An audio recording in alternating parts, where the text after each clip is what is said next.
प्रधानमंत्री नरेंद्र मोदी के बाद अब अमित शाह भी लपेटे में आ गए हैं। जी हां, अमित शाह को लेकर भी एक बड़ा खुलासा हो गया। एक पॉडकास्ट के दौरान एक राज्यसभा सांसद ने यह खुलासा कर दिया। और मजे की बात जानते हैं क्या है?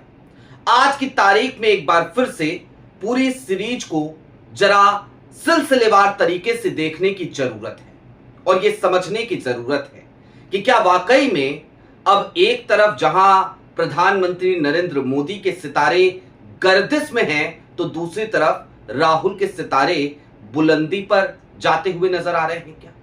और ये बातें मैं क्यों कह रहा हूं? दरअसल आज इन्हीं सब पर विस्तार से चर्चा करेंगे और आपको तथ्यों के साथ कुछ चीजें याद दिलाएंगे। नमस्कार, मैं स्वप्निल और आप मुद्दा देख रहे हैं। दोस्तों, आगे बढ़े उससे पहले वही छोटी सी अपील। मुद्दा इन दिनों एक गंभीर आर्थिक संकट से जूझ रहा है।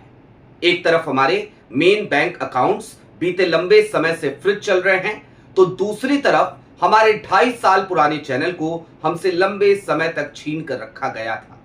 ऐसे में डे टू डे ऑपरेशंस में मुद्दा को काफी मुश्किलों का सामना करना पड़ता है।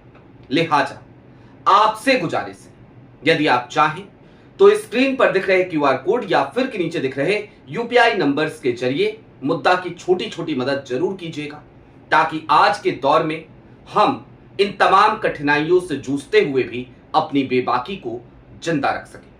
अब आगे बढ़ते हैं और जरा सिलसिलेवार तरीके से आपको कुछ चीजें याद दिलाते हैं। उस पॉडकास्ट का हिस्सा तो आपको सुनाएंगे ही, लेकिन सबसे पहले एप्स्टीन फाइल आती है। प्रधानमंत्री नरेंद्र मोदी का नाम भी आता है एप्स्टीन और बैनन की बातचीत में, एप्स्टीन और अनिल अंबानी की बातचीत में। उसके बावजूद हंगामा मचता जरूर है, लेकिन मोदी जी या मोदी जी की सरकार की तरफ से कोई खास प्रतिक्रिया इस पर नहीं आती। सन्नाटा छाया हुआ रहता है और जब प्रतिक्रिया आती भी है तो कह दिया जाता है बेसलेस है सब कुछ। लेकिन चलिए, मोदी जी तो क्षम्य है, मोदी जी की कोई पर्सनल चैट तो आई नहीं थी, तो हम एक बार को इस बात को भूल जाते हैं। हम ये कह देते हैं कि एप्स्टीन गप्पे हाँक रहा था। But what about Hardeep Puri? Hardeep Puri साहब मंत्री हैं। हरदीप पुरी साहब की चैट थी और वो चैट उस वक्त की थी जिससे पहले कन्विक्टेड हो चुका था एप्स्टीन। यानी कि हरदीप पुरी साहब को पता था कि एप्स्टीन किस तरीके का अपराधी है, किस प्रवृत्ति का व्यक्ति है, किस तरीके के घिनौने उसके कृत्य हैं। उसके बाद भी हरदीप पुरी साहब उससे मुलाकात करते हैं, उसके बाद भी हरदीप पुरी साहब उससे बातचीत करते हैं, उसके संपर्क में रहते हैं। और हरदीप पुरी साहब आज भी अपनी कुर्सी पर बैठे हुए हैं, इस्तीफा नहीं दे रहे। और मोदी जी उनसे इस्तीफा नहीं ले रहे। क्या मजबूरियां हैं साहब? ये सवाल तो उठता है। लोग पूछ रहे हैं, लोग पूछेंगे और ये सवाल हमेशा पूछा जाएगा। लेकिन एप्स्टीन फाइल का ये भूत अभी खत्म भी नहीं हुआ था, उतरा भी नहीं था लोगों के दिमाग से, तब तक मधु किस्वर सामने आती है। सुब्रमण्यम स्वामी को तो लोगों ने अब सीरियसली लेना बंद कर दिया है। स्वामी जी का तो काम ही बन चला है, जब देखो तब कुछ ना कुछ बोल दो, जब देखो तब मोदी जी पे आरोप लगा दो। तो स्वामी जी को लोग सीरियसली नहीं ले रहे हैं। लोग कहते हैं भाई सबूत दे दो, तो कहते हैं मेरे पास फाइल है, लेकिन ये भी कहते हैं भाई कागज नहीं दिखाएंगे, तो उनको लोग सीरियसली नहीं ले रहे थे। फिर मधु किस्वर आती हैं, वो तो सुब्रमण्यम स्वामी से 4 कदम आगे जाकर आरोप लगाती हैं प्रधानमंत्री नरेंद्र मोदी पे और उनके खिलाफ केस दर्ज भी हो जाता है। लेकिन सुब्रमण्यम स्वामी साहब के खिलाफ अब तक केस दर्ज नहीं हुआ है। यहां पर सवाल यह भी उठाना लाजमी है कि आखिरकार सुब्रमण्यम स्वामी के खिलाफ केस अब तक क्यों नहीं दर्ज हुआ? क्योंकि उन्होंने बहुत कुछ उल्टा सीधा बोला है और हम अपनी तरफ से तो कोई बात कह नहीं रहे। हमारे ऊपर हो सकता है केस दर्ज कर दें, जबकि हम अपनी तरफ से कुछ नहीं कह रहे। हम तो वही कह रहे हैं जो लोग कह रहे हैं, उन्हीं के हवाले से बता रहे हैं। अब मैंने कहा था कि भाई शाह साहब का भी राज खुल गया, तो क्या राज खुला है शाह साहब का? सबसे पहले जरा आपको वो दिखा देते हैं ताकि आप समझ सकें कि किस किस तरीके से आज की तारीख में आपको जो लोग इंडिया गठबंधन में दिखते हैं ना, अभी फिर से अपनी राज्यसभा की सीट बचाते हुए नजर आ रहे हैं, वो किस तरीके के कृत्य करते रहे हैं। सुनिए जरा। मोदी जी मुख्यमंत्री थे, जी हाँ, तब सीबीआई की एक एसआईटी बनी थी, जी हाँ। सब उनके इंक्वायरी के लिए, अमित शाह जी के और जी हाँ, सब। जी हाँ, जी हाँ। तो क्या हो गया, ये जो एसआईटी उनको बेल देने को विरोध कर रही थी, तो उसमें से 3-4 लोगों को लगता है मोदी जी ने पटा लिया था। अच्छा, लेकिन एक ऐसा अफसर था वो मानने को तैयार नहीं था, और वो अफसर महाराष्ट्र केडर का था।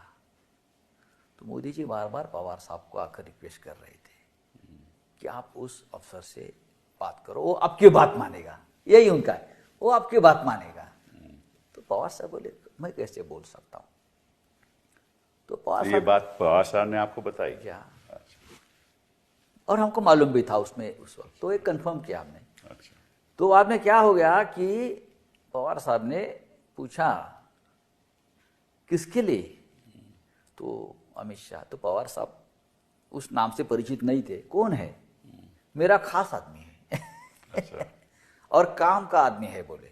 अच्छा, तो पवार साहब ने, एक रिश्ता था मोदी जी का उनके साथ हमेशा रहा, तो उस अफसर को बुलाकर समझाया, रिक्वेस्ट किया कि जानो तो बहुत तकलीफ झेली है उसने,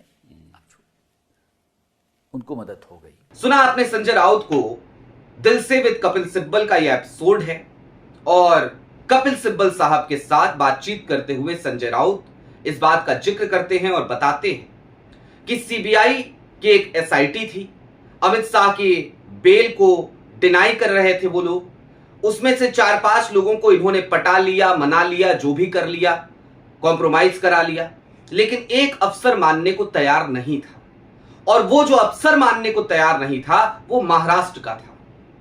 और फिर शरद पवार के पास नरेंद्र मोदी जी पहुंचते हैं, उनसे बातचीत होती है और शरद पवार बीच बचाव करते हैं, जिसके बाद अमित शाह के खिलाफ वो जो अफसर था वो शरद पवार की बात नहीं टालता।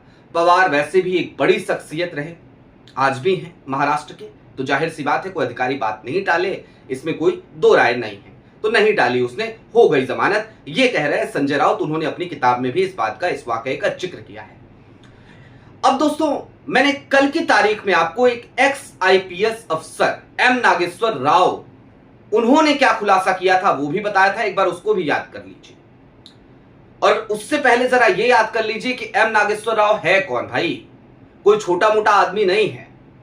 एम नागेश्वर राव इस देश के मोदी सरकार के अंतर्गत सीबीआई के डायरेक्टर बनाए गए थे, और सिर्फ सीबीआई के डायरेक्टर नहीं बनाए गए, उनकी एक्सटेंशन को जब चुनौती मिली तो उनको बचाने के लिए, उनकी बहाली बनी रहे, उनको बहाल रहने दिया जाए, इसके लिए मोदी सरकार सुप्रीम कोर्ट तक चली गई थी। इतने पसंदीदा अफसर एम नागेश्वर राव उस किसी जमाने में, और हालिया दिनों में, किसी जमाने में क्या, जुम्मा भाई 4 दिन की तो सरकार है, 11 साल ही तो हुए, तो वो हुआ करते थे एम नागेश्वर राव, आंखों के तारे थे नरेंद्र मोदी जी के। वो एम नागेश्वर राव कल क्या खुलासा करते हैं, वो सीधे तौर पे कहते हैं कि समय ऐसा आ गया था कि प्रधानमंत्री नरेंद्र मोदी के खिलाफ जिस मोटी फाइल का जिक्र मधु पूर्णिमा किस्वर कर रही थी, उस फाइल के आधार पर प्रधानमंत्री नरेंद्र मोदी की कभी भी गिरफ्तारी हो सकती थी, एम नागेश्वर राव ने कहा है। और उस वक्त भी शरद पवार ने बीच बचाव किया, शरद पवार ने बचाया, शरद पवार ही वो शख्स हैं जिन्होंने मोदी जी को राहत दिलाई, वरना मोदी जी को जेल हो जाती, ये कहना था एम नागेश्वर राव का। अब दोस्तों, चलते चलते जरा कुछ चीजें समझिए, और क्यों समझिए, वो इसलिए ताकि, और ये बातें कांग्रेस के लिए ज्यादा जरूरी है भाई। शरद पवार साहब किसी एक टीम की तरफ से कभी नहीं खेलते, इधर भी देखते रहते हैं, उधर भी देखते रहते हैं, और कांग्रेस को आज की तारीख में कम से कम अपनी लाइन लेंथ क्लियर करनी चाहिए, कई मामलों में क्लियर करनी चाहिए। एक बार फिर शरद पवार को राज्यसभा भेज दिया गया ना, भेजा गया ना, क्यों भेजा गया भैया, क्या जरूरत आन पड़ी थी आपको, मत भेजते, अरे हार जाते आप चुनाव, कोई नहीं आता आपके यहां से, लेकिन आपको भेजना था, आपने भेजा। खैर, अब दोस्तों आप देखिए कि केरल में कांग्रेस चुनाव लड़ रही है लेफ्ट के खिलाफ, और कल शशि थरूर के ऊपर वहां पर हमला हो जाता है। बाकायदा हमला होता है भाई साहब। लेफ्ट के लोग, पिनरई विजयन के लोग वहां पर शशि थरूर पर हमला करते हैं। पश्चिम बंगाल में कांग्रेस चुनाव लड़ रही है तो अधीर रंजन चौधरी के ऊपर कल की तारीख में ममता बनर्जी के कार्यकर्ता, टीएमसी के कार्यकर्ता हमला कर देते हैं। यह तो हाल हो गया है। कांग्रेस के इतने बड़े बड़े नेताओं पर हमले हो रहे हैं। भाई शशि थरूर कोई छोटा चेहरा, कोई छोटा नाम नहीं है। आज की तारीख में पूर्व मंत्री रहे, इतनी बार के सांसद हैं, तो कोई छोटा नाम तो नहीं है। उनके ऊपर लेफ्ट हमला कर रही है, लेफ्ट के लोग हमला कर रहे हैं, उनका सिक्योरिटी गार्ड चोटिल हो जाता है। भारी भरकम सुरक्षा के बीच अधीर रंजन चौधरी चल रहे हैं, उसके बावजूद टीएमसी कार्यकर्ताओं की हिम्मत यह है कि वो अधीर रंजन चौधरी पे हमला कर देते हैं, और कांग्रेस उसके बावजूद इन तमाम दलों को अपने साथ, जब नेशनल एस्पेक्ट की बात आती है तो ढोने लगती है, अपने कंधे पे बिठा करके घुमाती है पूरे देश में। कहती कोई बात नहीं, मैं हूं ना तुम्हारे साथ। कांग्रेस को अपनी लाइन लेंथ क्लियर करनी जरूरी है। अब चलते चलते एक बात और समझिए दोस्तों, आज की तारीख में ये हर गुजरते दिन के साथ जो खुलासे हो रहे हैं, दरअसल ये खुलासे इस बात की तस्दीक कर रहे हैं कि मोदी जी के सितारे, भारतीय जनता पार्टी के सितारे, वो हर गुजरते दिन के साथ गर्दिश में जाते जा रहे हैं। और राहुल के सितारे बुलंदी पर हैं, ये बात इसलिए कही जा सकती है क्योंकि आप देखिए राहुल का ऑरा, राहुल का कद, राहुल की लोकप्रियता, हर दिन उसमें एक उछाल देखने को मिलता है, वो ऊपर होते हुए नजर आती है। अब सिर्फ हिमंता बिस्वा शर्मा जैसे लोग ही बचे हैं जो राहुल गांधी को अभी भी उस नाम से नवाजते हैं जो नाम बहुत पहले चिपकाने की कोशिश की गई, खूब पीआर करा के, खूब पैसा झोंक के। अब उस नाम से सिर्फ वही बुलाते हैं, अभी बुलाया उन्होंने। उसके अलावा, हिमंता के अलावा और कोई नहीं है। भारतीय जनता पार्टी में भी कोई नहीं है, इनके चंटू बंटू भी नहीं है, इनके ट्रोलर्स ने भी बोलना बंद कर दिया है। तो ये इस बात का सबसे बड़ा सबूत है। और दोस्तों जैसे जैसे ये चीजें बढ़ रही है ना, सबसे बड़ी चिंता की बात मोदी जी के लिए जानते हैं क्या है? उनको 2027 तक का कार्यकाल अपना पूरा करना था। 2027 में राष्ट्रपति बन जाते, सब मंगल मंगल रहता, एक सम्मानजनक विदाई होती। लेकिन जो हालात अभी पैदा हो गए हैं, इन हालातों में भारतीय जनता पार्टी का पूरा इकोसिस्टम ही प्रधानमंत्री नरेंद्र मोदी के खिलाफ जाकर के खड़ा हो गया है। लिहाजा आज की तारीख में जब अपनों से घिरे पड़े हैं प्रधानमंत्री नरेंद्र मोदी, तो वो उनका सरदर्द बढ़ा रहा है। और भारतीय जनता पार्टी के जो सांसद लोग हैं, ऐसा नहीं है कि हर सांसद अब मोदी जी के इशारों पर नाचना चाहता हूं। एक जमाना था अब वो जमाना लगभग खत्म सा होता दिख रहा है। बहुत सारे सांसद हैं जो अब उनको लग रहा है कि नहीं भैया, अगर यही स्थिति चलती रही, यही सब होता रहा, ऐसे ही किरकिरी होती रही, तो फिर भारतीय जनता पार्टी का अस्तित्व समाप्त हो जाएगा। हम दूसरी बार सांसदी जीत नहीं पाएंगे। पहले तो मोदी जी के नाम पे जीत जाते थे, अब तो मोदी जी का नाम ही डुबा देगा। यानी जिसके नाम पे जीते वही नाम अब हमें डुबाने पर उतारू हो गया है। अब ये सोचने लगे हैं भारतीय जनता पार्टी के तमाम सांसद, तमाम नेता। लिहाजा स्थिति ठीक नहीं है, बड़ी दयनीय है।